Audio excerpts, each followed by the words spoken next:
Once upon a time, there was a big palace in a faraway land. A princess who named Frida owned the place. From the time of her birth, she doesn't have a king and queen to guide and love her. It is because that when the time her mother Queen labored, apparently died after giving birth to her. And the king, his father, endured too much because of the battle from barbarians, and died also because of it. Frida grown with her damage. She doesn't feel the normal way every child do because of the big responsibilities on her shoulder of handing a palace. Always command them to work and work and work. All people in her land afraid of her except Lambda, a son of her dam.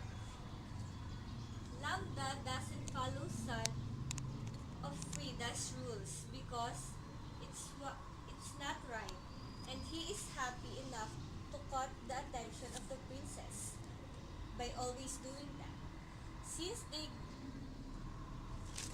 grew together, the feelings for the princess developed with Lambda. The princess decided to ride with her horse to roam around the land.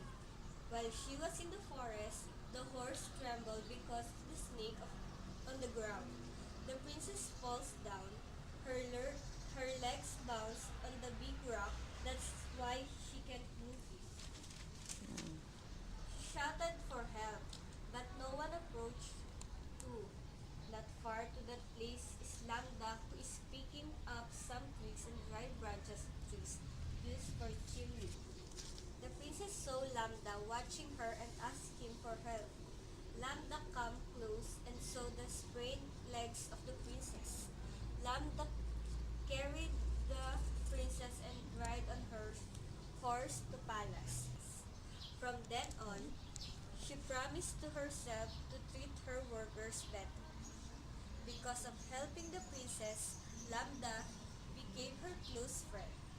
Lambda started courting the princess. Every working Lambda gave flowers and letters to the princess. Since then, the princess also felt the same way. Lambda felt for her, and they became lovers. Time passed, they decided to get married and build their own family. From then on, Prince Lambda and Princess Frida, with their kids, lived happily ever after. Natural reading is when the student reads natural material such as short story as opposed to an academic text. However, natural reading is an excellent way of increasing one's reading skills and vocabulary. Elements of the short story, an introduction to key literary terms. Short stories are, by definition, a type of fictional prose. They are almost always focused on one major conflict which drives the story's plot. While the length of short stories can vary, Edgar Allan Poe defined them as short enough that they can be read in one sitting. While most short stories may be read in an hour or two, some may require substantially more time depending on the reader's ability and vocabulary. Although short stories can be found as far back as the Canterbury Tales in the 14th century, the short story emerged as a popular genre in the early 1800s. It was influenced by the rise of commercial publication and emerging magazines during this time period.